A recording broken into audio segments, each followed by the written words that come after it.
ነገ ትክክለኛ በስነ ምግባር የታነጸች ሀገር የለችም። የነፍስም የስጋም ስደተኛ መሆን የለባቸው። ቃለ እግዚአብሔር የምንራብበት ዘመን ይመጣል። ከመምህራን ጋር መተዋወቅ በራሱ ዕውቀት እንዲሁ ዝም ብሎ በትንፋሽ የሚተላለፍ የሚመስላል። እስኪ ደነግጡ ድረስ እስቲ ንገሯቸው፣ እስቲ እንዲበሏቸው እየተባለ ልክ የእግዚአብሔር ቃል በፉከራና በድምቀት ሰዎችን የመለስን ያዳንን እስኪመስል ድረስ ሰምተህ የምታደርግ እንጂ እየሰማ ብቻ ራስን የምታስት አትሁን ነው የሚል መጽሐፍ። በሰዎች ዕውቅና ችሎታና በተለየ መምህር ሰው ተከተለህ እንድትሄድ ራሷ ቤተክርስቲያኒቷ ፖስተር ትለጥፋል። እነሱ በሚያውቁት ብቻ ትምህርት እንዲሰጥ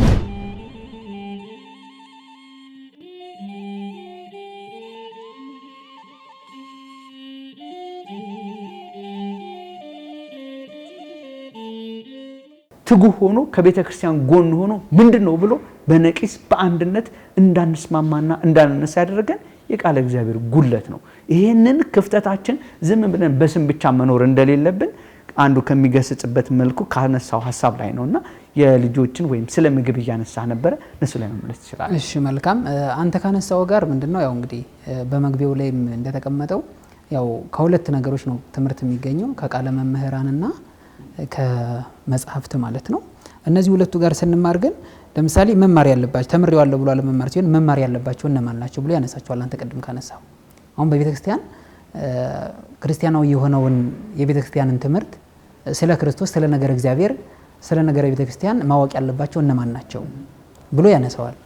እና የመጀመሪያዎቹ የሚያስቀምጣቸው ህፃናት ናቸው።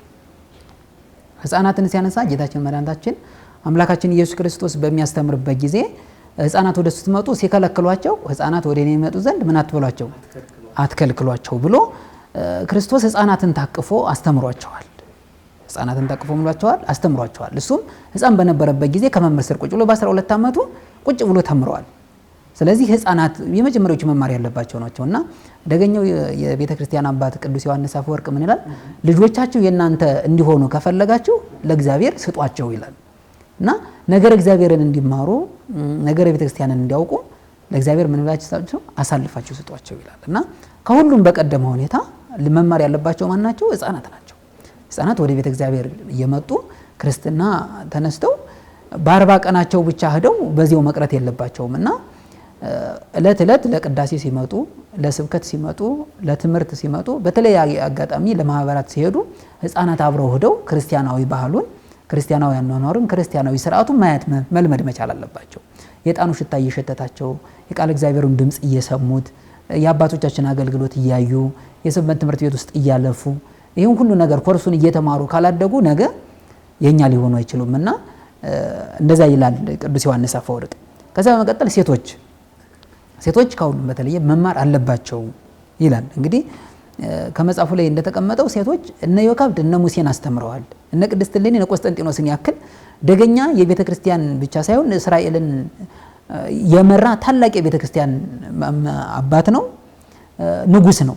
በንግስናው ቤተክርስቲያንን ጣዖታት ይዘጉ ቤተክርስቲያናት ይከፈቱ ብሎ ትልቅ አዋጅ ያስነገረ እሱን ያስተማረች ቅድስት እሌኒ ናት።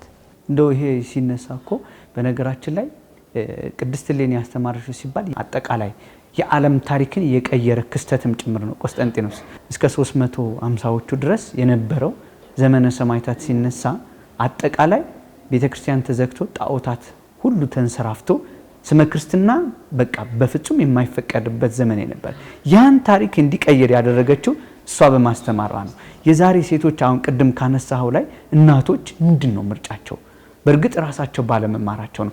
ራሱ ለእግዚአብሔር ስጧቸው ያለው ቅዱስ ዮሐንስ አፈወርቅ እኮ እናቱን እቺ ያስተማረችው የእናቱ ተጽዕኖ በተለይም በመጀመሪያው በአራተኛው መቶ ክፍለ ዘመን የመጀመሪያዎቹ መነሻ ሆነው በአራተኛው መቶ ክፍለ ዘመን የነበረው የሴቶች ተጽዕኖ ሲነሳ በከፍተኛ ሁኔታ ጎልቶ ይነሳል።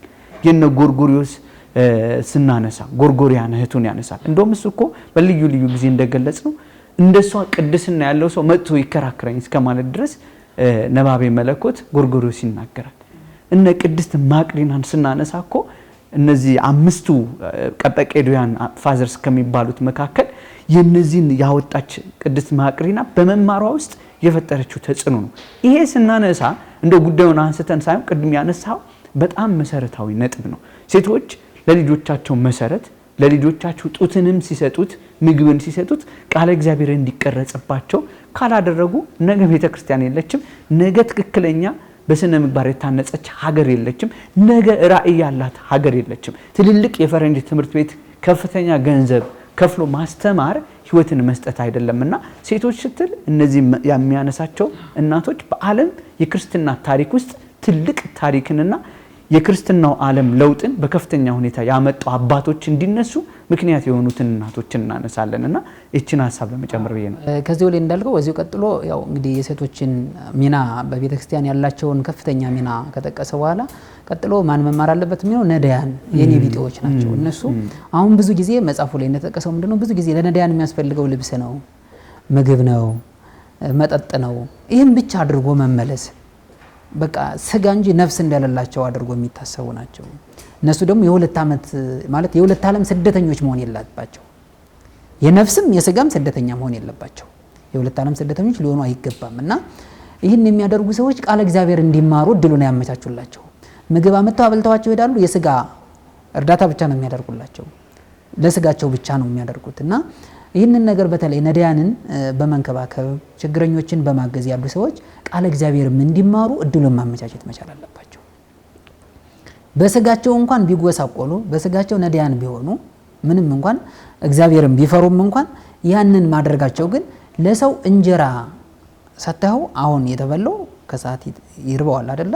ያንን ማድረጋቸው ብቻ ሳይሆን የማያስጠማውን የክርስቶስን ደም እንዲጠጡ የማያሰርበውን ዘላለማዊ የሆነውን የክርስቶስን ስጋ እንዲበሉ ነፍሳቸውን በቅድስና እንዲያንጹ ለላይኛው ለሰማያዊው ቤታቸው ደግሞ እንዲዘጋጁ እነሱ ያዘጋጁት ሳይሆን እግዚአብሔር ያዘጋጀውን የእግዚአብሔር የራሱን ቃል እነሱ የሚናገሩት ሳይሆን እግዚአብሔርን ራሱን እንዲሰሙት እድሉን ማመቻቸት መቻል አለባቸው ይልና የኔ ቢጤዎች የስጋቸውን ችግር ያለባቸውን ያለሙን ኑሮ ብቻ ሳይሆን ያንን ብቻ ሳይሆን ማስታገስ ያለብን አሁን በተለያዩ ማህበራትን የሚረዱ ችግረኞች ሰርበቶች ራሱ ብዙ ነገሮች አሉና በተለያየ አጋጣሚ እነዚህ ነገሮች አሉ። በርግጥ ተሞክሮች አሉ። ይሄንን ስናነሳ ምሳሌ ሊሆኑ የሚችሉ ለምሳሌ እኛም ካረጋገጥነው መካከል አንዳንድ ሰንበት ትምህርት ቤት ውስጥ በየሳምንቱ እሁድ ቃለ እግዚአብሔር እንዲያገኙ ከዛ ቁርባን እንዲቆርቡ ልብስ ማዘጋጀት ንጽህናን ከመስጠት ባሻገር ወራዊ የምገባ መርሃ ግብር ሳምንታዊ ያደረጉ ይመጣሉ።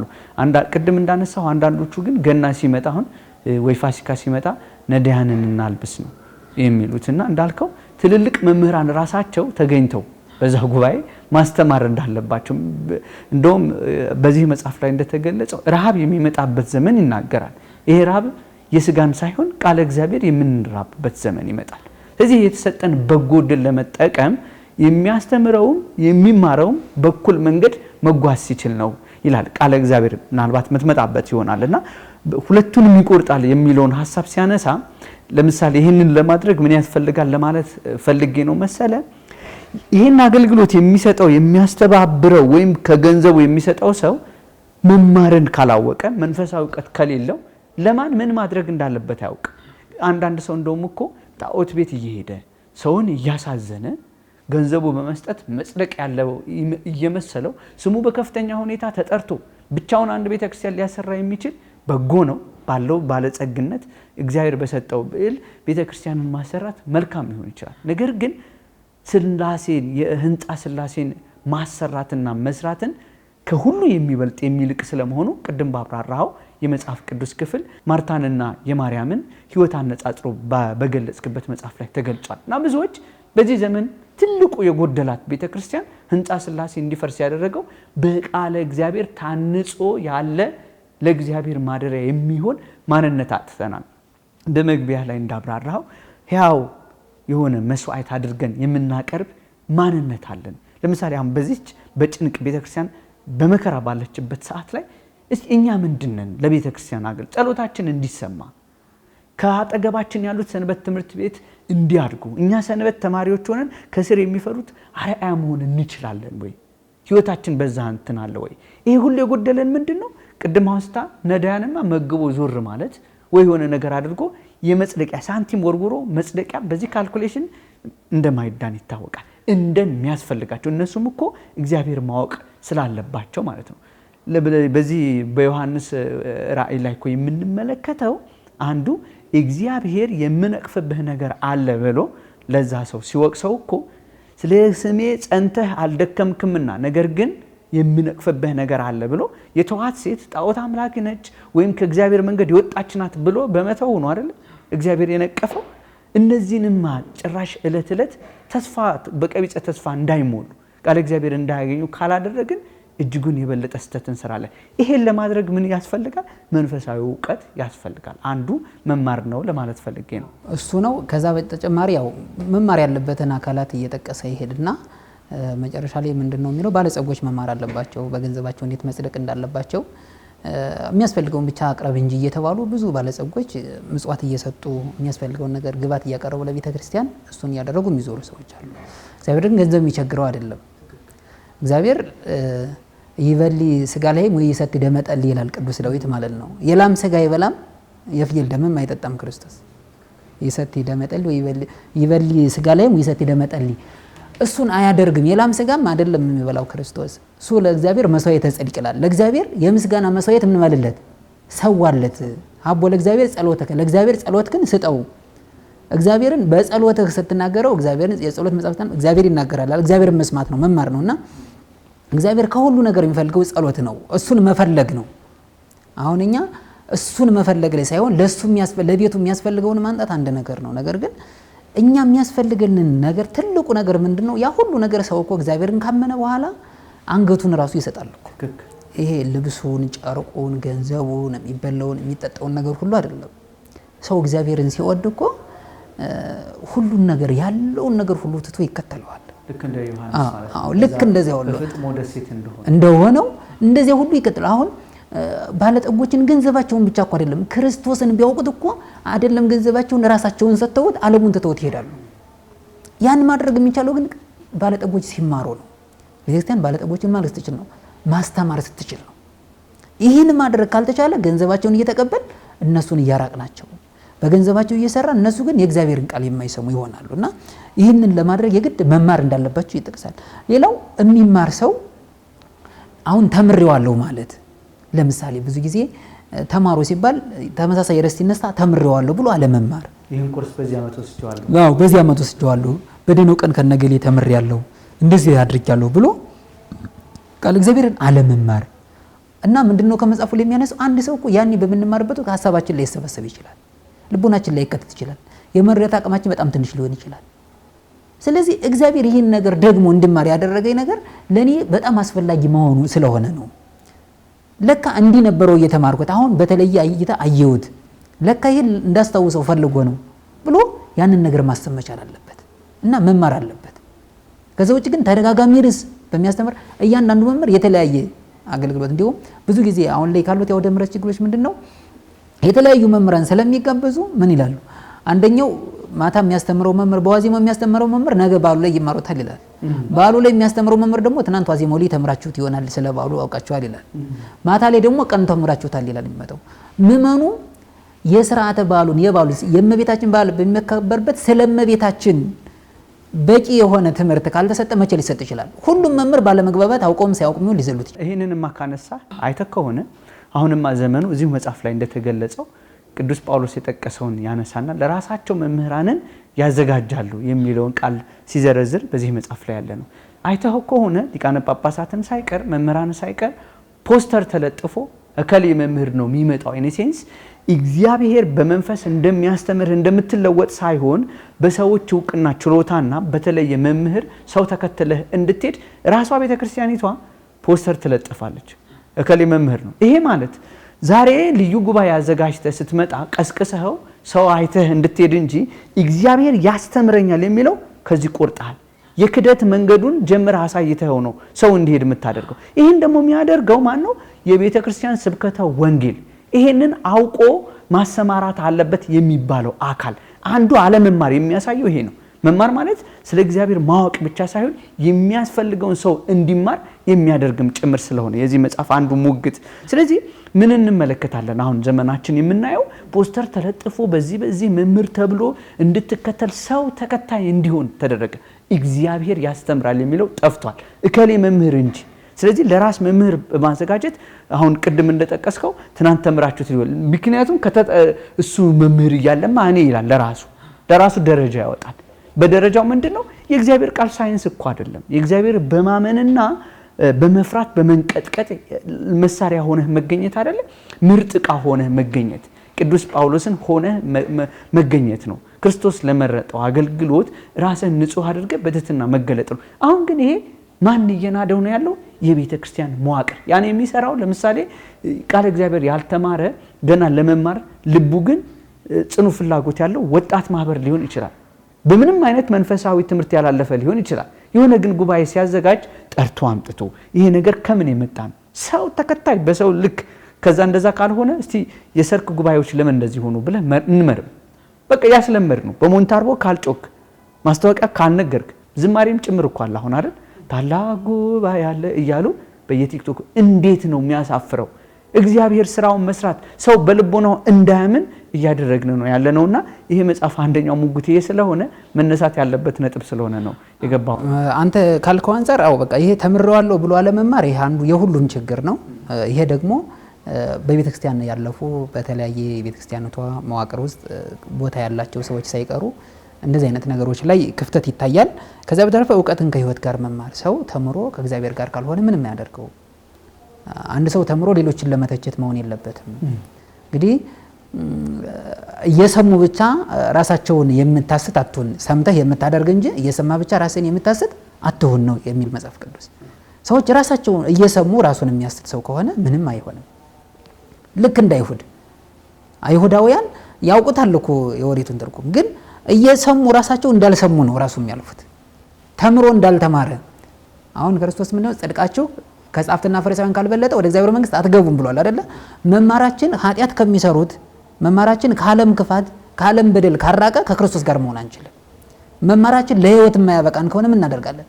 ጽድቃችን መማራችን እግዚአብሔር ማወቃችን ወደ ጽድቅ ወደ እግዚአብሔር መንግስት የሚያገባን ተግባራዊ ስንሆን ስለሆነ ይሄንን ያነሳል ከዛ ቀጥሎ መምህራንን ስለመምረጥ አንተ ቀደም እንዳልከው አሁን በጣም አስቸጋሪ ሆነው እነከሌ ካልመጡ አንገኝም እነከሌ ካልተገኙ አንገኝም በዚህ ርዕሰ ጉዳይ ላይ ብቻ ቢማሩ የማውቀውን ብቻ ጠይቁኝ የሚል ተማሪን ይመስላል ይላል እዚህ ወደው መጽሐፉ ላይ እነሱ በሚያውቁት ብቻ ትምህርት እንዲሰጥ እነሱ የሚያውቁት እነሱ በሚያውቁት ርዕሰ ጉዳይ ብቻ ትምህርት ካልተሰጠ ትምህርት የተሰጠ የማይመስላቸው መምህራን ለራሳቸው ብቻ የሚያከማቹ ማለት መጽሐፍ ቅዱስ እንግዲህ ሙሉ ነው 80 ያዱ መጽሐፍ ነው አዋልድ መጽሐፍትም አሉ አንድ ጥቅስ ብቻ ስለ አንድ ጉዳይ ብቻ ወቅታዊ ነገር ብቻ እየተነገረ ለመመኑ መማር ያለበትን ነገር መማር ካልተማር ያጉድ አንድ ጉዳይ ብቻ በማሳደድ ስለዚያ ነገር ብቻ እንዲነገር አይደለም እመቤታችን እንኳን ዘይቤለከሙ ግበሩ ያለ ዮሐንስ ወንጌል ምዕራፍ 2 ቁጥር 7 ላይ የሚላቸውን ሁሉ አድርጉ ነው የሚላቸውን ሁሉ ነው መጽሐፍ ቅዱስ የሚለው ሁሉ ነው የሚደረግ አንድ ጉዳይ ብቻ አይደለም የሚደረገው አንዱን ብቻ ነጥሎ በዚያ ዙሪያ በቃ ስለዚያ ዙሪያ ብቻ ስለ እመቤታችን ይሰበካል ስለ ክርስቶስ ይሰበካል ስለ መላእክት ስለ ቅዱሳን ወቅታዊ ጥያቄ ብቻ በመመለስ ከተጠመደ ምን ሊያደርግ ይችላል ነገር ቤተክርስቲያን የራሷ ግጻው ያላት አይደለም በለቱ በሰዓቱ እንኳን የሚቀርብ የጸሎት አይነት አላት የምስጋና አይነት አላት ቤተክርስቲያን በነግ የሚነበብ ወንጌል አለ በቅዳሴ የሚነበብ ወንጌል አለ በሰርክ የሚነበብ ወንጌል አለ ወንጌል እንኳን ማለት ነው ምስባኩ በዚያው ልክ ነው በለቱ የሚታሰቡ ስንክሳር ላይ ያሉ ቅዱሳን አሉ ህይወታቸው ለለቱ የሚስማማው የኢትዮጵያ ቤተክርስቲያን እለት ማለት እንደሌላ የተዘረጋ ነገር አይደለም የትኛው ሁሉ ሰድ የሚያሰኝ አይደለም ቀኑን እለቱን የእግዚአብሔር ምስጢር አንድ ላይ አድርጎ ለለቱ የሚገባው ነገር መጠና የምታቀርብ ቤተክርስቲያን ናት ይህንን ማድረግ እየተቻለ ግን መምህራንን ብቻ በመከተል አንዳንዶች ያው እንግዲህ የቆንኩበትን አውደ ምሕረት ማክበር አንዱ ከማስተማር አንዱ አካል ስለሆነ መምህራንን ብቻ መከተል የሚከተሉ እነሱ የሚሉትን ብቻ የሚሉ እነሱ የሚያደርጉትን ብቻ የሚያደርጉ ቅዱስ ዮሐንስ ደቀ መዛሙርት ይላል ክርስቶስ ሲያስተምር ሄደው አይ አንተ የምታስተምሩን ትምህርት እኮ ሌላ መምህር እያስተማረ ነውና በጣም ብዙ ህዝብ እየተከተለው ነው ብለው የቅዱስ ዮሐንስ ደቀ መዛሙርት ለክርስቶስ ነገሩት ማለት ለዮሐንስ ነገሩት ዮሐንስ ምን አላቸው ከእግዚአብሔር ካልተላቀ በቀር ይሄን የሚያስተምር የለም አላቸው ከእግዚአብሔር ምን ካላለ ካልተላቀ በቀር እሱ የመምህርነት ጉዳይ አይደለም አንዳንዶች እንግዲህ እዚህ መጽሐፉ ላይ እንደተቀመጠው መምህሩም ያለውን ቁጭት እንደተጠቀሰበት ምንድነው ቢዚ ነኝ ፕሮግራም ተደራርቦብኛል አሁን ከዚህ ቀጥሎ እዚህ ሄዳለሁ እያሉ ራሳቸውን ተፈላጊ ማድረግ እየመረጡም ነው እንጂ የሚያገለግሉት ለምሳሌ አሁን አንተ እንደው ምስኪኖች መማር አለባቸው ብለ ገጠር ውስጥ በማይመች ሁኔታ ብትጠራው አንድ መምህር ታዋቂ የሆነው መምህር ጉባኤው ካልደመቀ የዘማሪው ስም ካልታወቀ በምን አይነት የመኪናና የዲኮር አሁን እኮ እንትን ሆኗል ገብቷል አይደለ ከሆነ ቦታ አንድ ነገር ልክ ምግብ አማርጣ ከዚህ ቤት ይሄኛው ቤት ይሻላል እንደምትለው የእግዚአብሔር አገልግሎት ወደዚህ እየተጠጋ መጥቷል። ይህንን ይነቅፋል አንደኛው መጽሐፍ። ከአባቶቻችን ያልተማርነው መጽሐፍ ቅዱስ ያልነገረንን ለድሆች ወንጌልን እሰብክ ዘንድ የሚለው የነቢዩ የኢሳያስን ቃል የሚጣረስ ቅድም ነገርና ሰዎቹ ወደሚፈልጉት መምህራን እንዲመጡ የቤተክርስቲያን መዋቅር በቤተክርስቲያን ውስጥ ያሉ ግን ከአባቶቻችን ትምህርት የወጡ ቤተክርስቲያኒቷን ወዳልተፈለገ አቅጣጫ የሚያመጧት ሰዎች ተከትለው በመሄዳቸው እንደፈለጉ መርጠው እንዲያገለግሉ አንተ ጉባኤ ዘርግተ ቀርተውብህ ሌላ ቦታ የሚሄዱበት ምክንያት የተፈጠረበት አንዱ ይሄ ነው። ይሄ መጽሐፍ የሁሉንም ማረለ ህይወት የሚነካው እነሱንም ያጠይቃል። ከዛ ጋር አያይዞ ምንድነው መምህራን ማድረግ መከተል አይገባም። በተለይ አሁን ከሌ መምህር አውቀዋለሁ ከከሌ መምህር ጋር እንዲሆኜ ያለውን ነገር ማውራት ከመምህራን ጋር መተዋወቅ በራሱ ዕውቀት እንዲሁ ዝም ብሎ በትንፋሽ የሚተላለፍ የሚመስላቸው መምህራን ማድረግ ደግሞ ለሌላ ነገር አሳልፈው መስጠት ነው። መምህራኑ በዚያ ትልቅ ሰገነት እንቢልታ የሚያስጎስሙ አስቀድመው ነጋሪት የሚመጡ ሰዎችን የሚልኩ መጡ ተብሎ አባቦ ተብሎ ይሄ ቤተ ክርስቲያን ትምህርት አይደለም። አባ ጵላን የሚባል አባት ያነሳል። አባ ጵላን የተባሉትን አባት ምን አላቸው ይላል እግዚአብሔር ወጣ አስተምር አለው። አይ አላስተምርም ብሎ ቁጭ አለ። አሁንም እግዚአብሔር ተመልሶ መጥቶ ለምን አታስተምርም? አስተምርም እኮ ብያለሁ ሲለው ምን አለ አባ ጵላን የተባለ አባት መምህርነትን ከመሻት ጋር የመጣና የሌሎችን ሙገሳ መፈለግ ከመጣን ዘር አይ እንዳስተምር ከፈለክ በውስጥ ያለውን ሰይጣን ትዕቢትን አስወግድልኝ አለው። እግዚአብሔርም ያንን አስወገደለትና አስተማረ ይላል።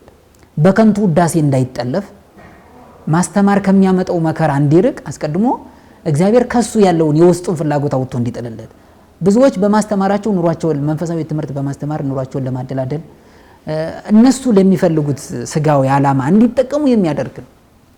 ስለዚህ የህዝቡ ጭብጨባ መምህሩንም ወዳልተፈለገ አቅጣጫ ሊወስደው ይችላልና መምህራንን ማከማቸት በክርስቶስ ዘመንም አያስፈልግም። ዮሐንስም ራሱ ይገስጻል አይደል? ስለ ጭብጨባ አስተነሳ ከምታጨበጭቡልኝ የነገርኳችሁን ብትይዙልኝ እመርጣለሁ ደስ ይለኛል እያለ ነው።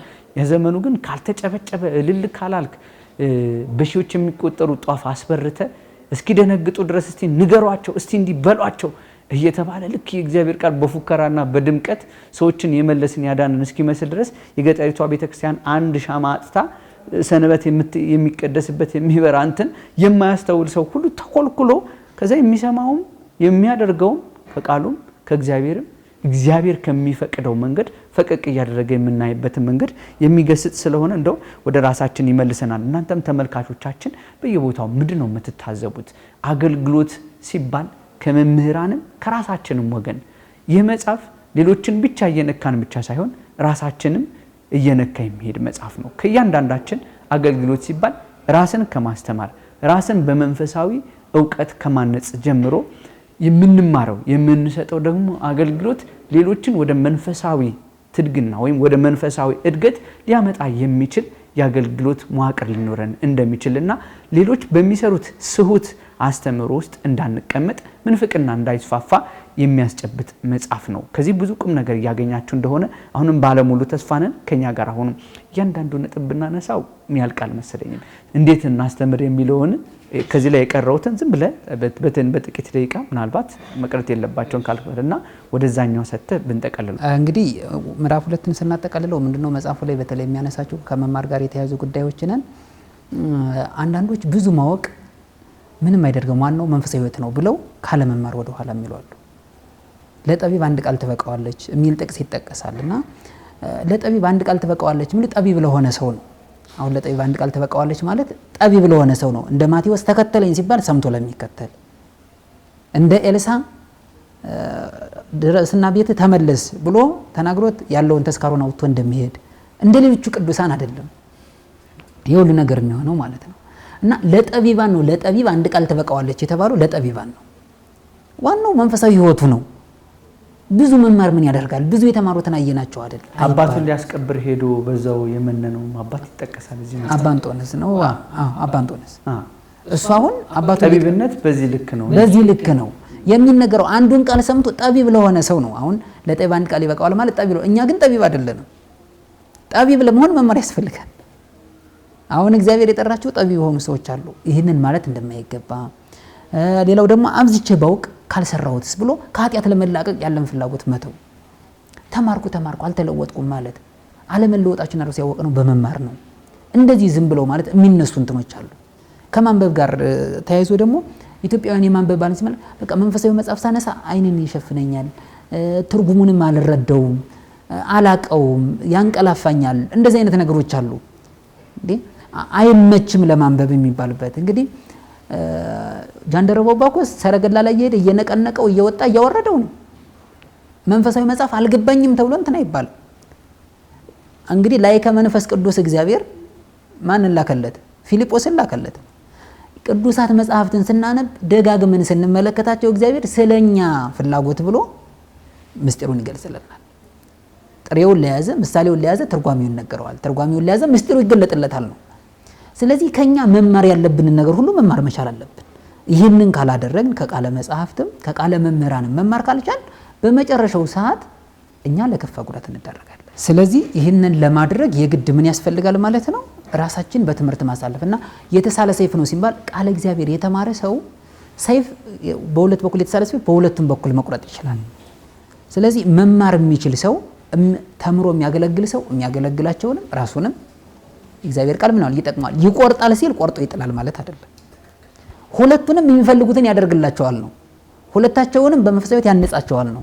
የሚያገለግለውንም የሚገለግለውን ሳይማር የሚያገለግል ሰው ያለ ሳይማር የሚያስተምር ሰው ለዚህ እድል የመብቃት እድሉ ደካማ ነው ማለት ነው። ሌላው እዚህ ላይ የመጨረሻው ለምን ትማራለህ ተብሎ ሲጠየቅ አንዳንድ ሰው መንፈሳዊት ለማደግ ብሎ ሊማር ይችላል። አንዳንዱ ሰው ደግሞ ከመናፍቃን የሚነሳበትን ጥያቄ ለመመለስ ሊማር ይችላል። አንዳንዱ ደግሞ ተምሯል ለዚህ ደርሷል ተብሎ ለመማር ከጓደኞቹ እኩል ለመሆን የሚማር ሰው ይኖራል። አንዳንዱ ደግሞ ልክ ሌብላለው አይደል እንደ ሙያ አድርጎ ተምሮት በዚህ ሙያም እንደዚህ ሆኛለሁ ብሎ ለመማር የሚማር ይኖራል። አንዳንዱ ተምሮ ቤተክርስቲያን ለመቀጠር የሚማር ይኖራል። አንዳንዱ ደግሞ ተምሮ ቤተክርስቲያን ለመዋጋት የሚማርም ይኖራል። ሌሎችም ስለሚማሩ ማለት ነው። ከዚህ ሁሉ ግን ትልቁ የመማር ትልቁ ነገር ምንድነው? የጥበብ መጀመሪያ እግዚአብሔርን መፍራት ነው። ሁሉ ነገር እግዚአብሔርን ከማወቅ ነው። እግዚአብሔርን ከማወቅ ጋር የተያዘ ሊሆን ይገባዋል ብሎ ሁላችንም መማር እንዳለብን መምህራንም ሌሎችም መማር እንዳለባቸው ይገልጻል። ሌላው በዚህ መጽሐፍ የመጨረሻው ምዕራፍ ማስተማር ነው። እንግዲህ ከማስተማር ጋር ስንሄድ እንግዲህ የመምህራን አለቃ ክርስቶስ ነው። የመምህራን መሪ በኩረ መምህራን ክርስቶስ ነው። ስለዚህ ከክርስቶስ የተማሩት ሐዋርያት ከቃሉ ትምህርት ከእጁ ታምራት ያልተከፈለባቸው ሐዋርያት ክርስቶስ ጋር እየዋሉ እያደሩ በወጣበት እየገቡ ባደረበት እያደሩ በዋለበት እየዋሉ ተምረዋል እነሱ።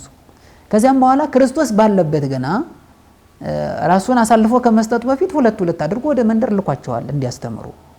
ያጋጠማቸውንም ሁሉ ጠይቋቸዋል። ከዛም በኋላ ምን ብሏቸዋል? መከሩ ብዙ ነው፣ ሰራተኞቹ ግን ምንድናቸው? ጥቂት ናቸው።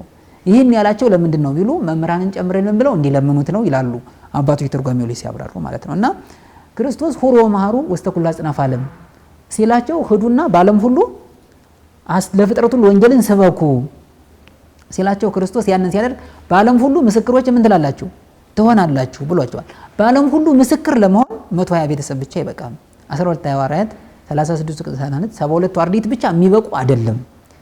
ስለዚህ ክርስቶስ ቀድሞ እንደተናገረው መከሩ ብዙ ነውና ሰራተኞቹ ግን ምንድናቸው?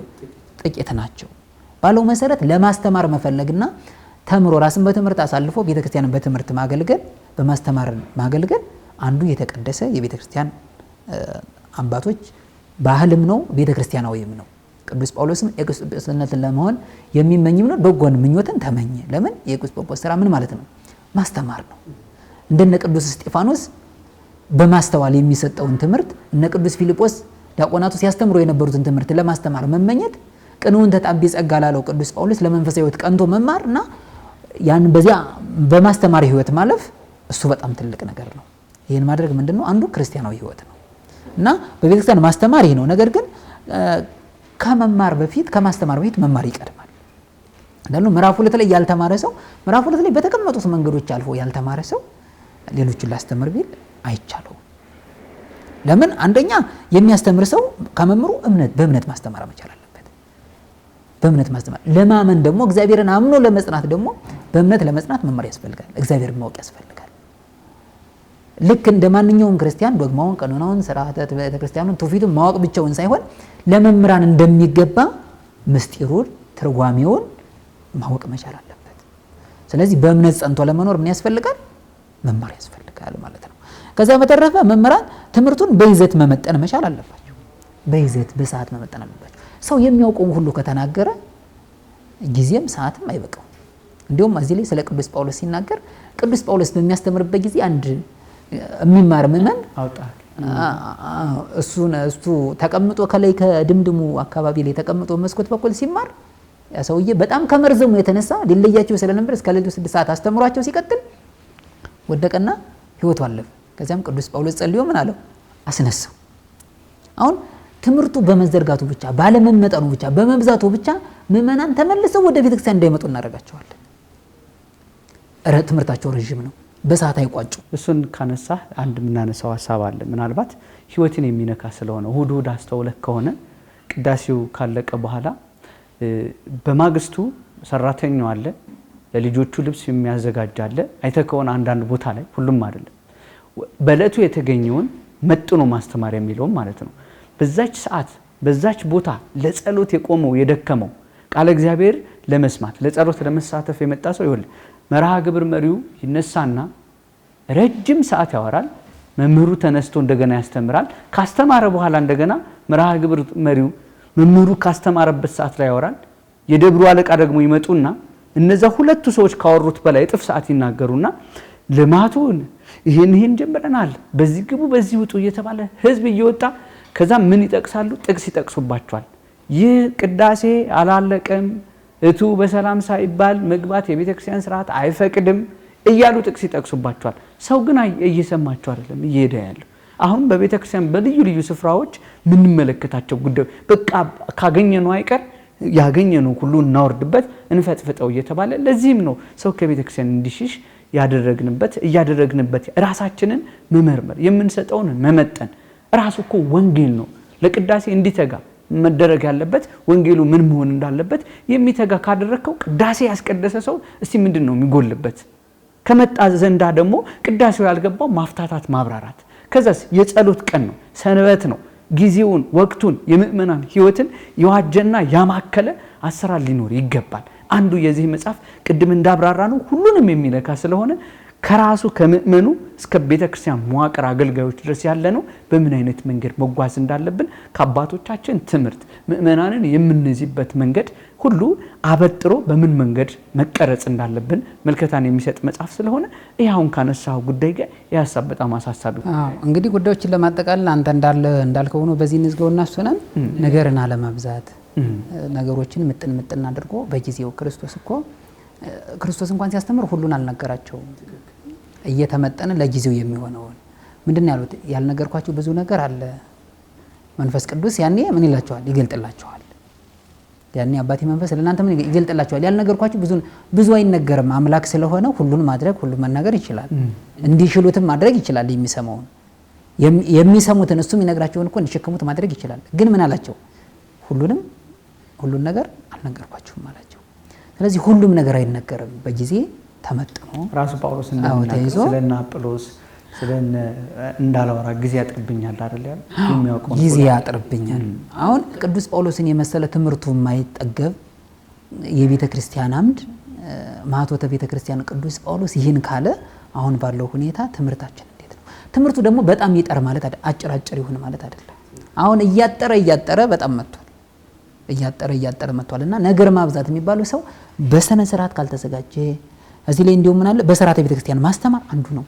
በግጻዊ መሰረት ማስተማር፣ ሥርዓተ ቤተክርስቲያንን ተከትሎ ማስተማር፣ ስንክሳሩን፣ ወንጌሉን፣ ምስባኩን፣ የዕለቱን ቅዳሴውን እሱን መነሻ አድርጎ ለዕለቱ የተቀመጠችውን ምጥና አድርጎ አቅርቦ መሄድ፣ እነዚህን ነገር ማስተማር፣ ነገር አለማብዛት። ከዛ ውጭ በደንብ ካልተዘጋጁ፣ በደንብ ሥርዓተ ቤተክርስቲያን በደንብ ካልተማሩ ምን ይሆናል? ነገር ማብዛት ይሆናል። ማህበራዊ ጉዳዮችን ሌላ ጉዳዮችን ወደ ቤተክርስቲያን በማስገባት ስጋዊ ነገሮችን በመናገር ጊዜውን መፍጀት። ከቅዳሴ ተሎ ቅዳሴው አልቆ አውደ ምሕረት ላይ ይቆዩ ቢባል ህዝቡ እንዴት ነው? ስለዚህ ህዝቡን ላለማጣት የማደር ሌላው የራስን ህይወት አለመዘንጋት። በማስተማር ህይወት ውስጥ የራስን ህይወት አለመዘንጋት በጣም ትልቁ ነገር። ቅዱስ ጳውሎስ ሌሎችን ካስተማርኩት በኋላ ራሴን እየጎሰምኩ ምን እለዋለሁ? አስገዛዋለሁ። ስለዚህ ትልቁ የመምህራን ፈተና ምንድነው? ራስን መዘንጋት ነው። ጭብጨባው፣ እልልታው፣ ሌሎችም ነገሮች። አሁን እልልታን የሚያውቅ ህዝብ ብፁዕ ነው ይላል። አዎ ብፁዕ ነው እልልታን የሚያውቅ፣ ግን እልል በማይባልበት አይደለም እልል የሚባል የሚፈልገው። እልል መባል በሚችልበትን አውቆ እልል መባል ባለበት ቦታ እልል ለሚል ነው ብፁዕ ነው የሚባለው፣ ያውቃል የሚባለው። ከዚህ ያ ሰው እልልታ ነው ያውቅም ማለት ነው።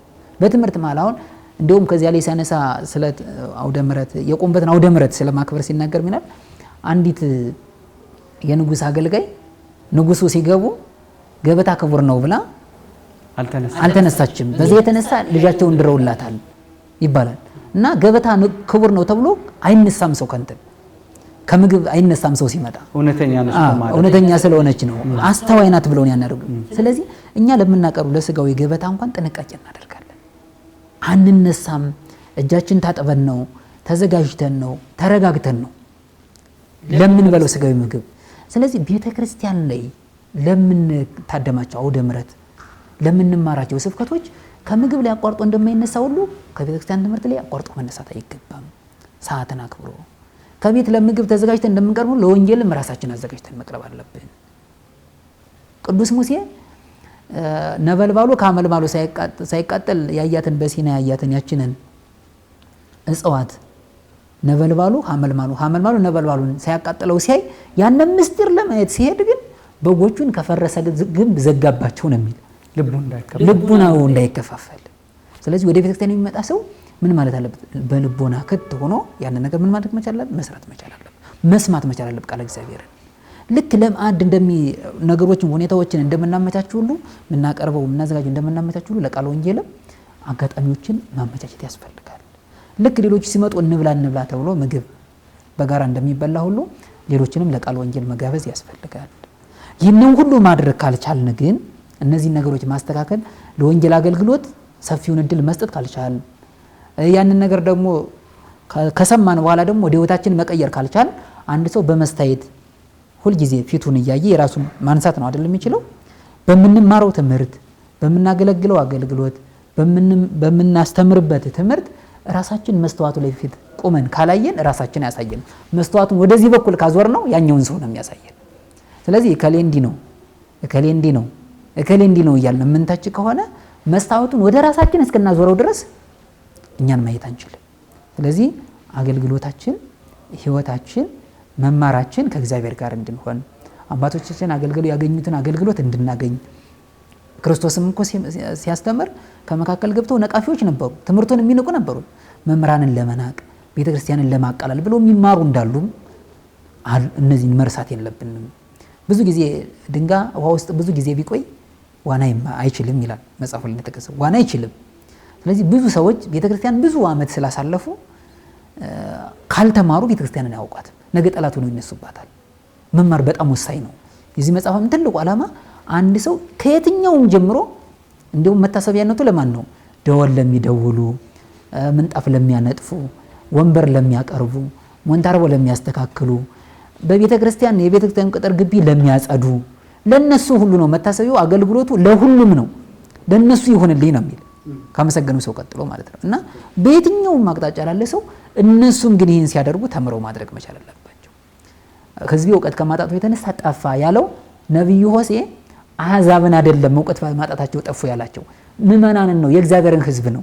ክርስቲያኖች እውቀት ከማጣታቸው የተነሳ ከኔ ተለዩ፣ በክህደት በመንፈቅና ሄዱ ማለት ነው። እውቀት ከማጣቱ የተነሳ ጠፋ ማለት እንደዚያ ነው። መጻሕፍትንና የእግዚአብሔርን ቃል አታውቁምና ትሰታላችሁ እንዳላቸው ካለመማራቸው የተነሳ ምን አሉ? ከእግዚአብሔር ተለዩ። እሱ ብቻ አይደለም፣ አለመማራቸው ብቻ አይደለም እኮ ከእግዚአብሔር የሚለያቸው። እንደውም አባ ጳኩሚስ የተባለበት ምን ይላል? አንድ ሰው ገዳም እንዴት መኖር ሳያውቅ እንዳለበትም የገዳሙን ስራ ሳያውቅ 100 ዓመት ቢቆይ ምን ዋጋ አለው? ሊቆይም ይችላል ይላል። 100 ዓመት ሊቆይ ይችላል፣ ግን ምን ዋጋ አለው?